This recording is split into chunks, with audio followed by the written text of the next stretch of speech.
আসসালামু আলাইকুম বন্ধুরা, আশা করি সবাই ভালো আছেন। আজকে মার্কেটে গেছিলাম বাচ্চাদের জন্য জামা কাপড় কেনার জন্য। মার্কেটে গেলে তো নিচে আগে এই সবের দোকানগুলা, আমার চোখ তো আগে ওইখানেই যায়। ওইখান থেকে এই যে ওয়ার্ডরোবের জন্য একটা রানার কিনে নিয়ে আসলাম। আর আনলাম ঘাস কার্পেট। এটা আমি আমার ওয়াল শোকেসের সামনে যে খালি জায়গাটা আমি জায়গায় দেবো। খাটের যে সাইড বক্স আছে, এই সাইড বক্সে বাইরে যখন বেরোইছি এই বাইরে এই ঝুড়িগুলো বিক্রি করতেছে। এখান থেকে এই ঝুড়িগুলো নিয়ে নিলাম।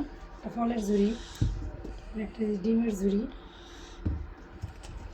আর এই যে ডাইনিং টেবিলে রাখার জন্য মেজারমেন্ট কাপ।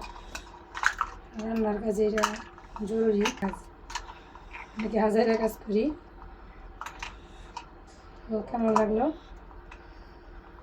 দেখি, হাজারে কাজ সবাই বলবেন কমেন্টে।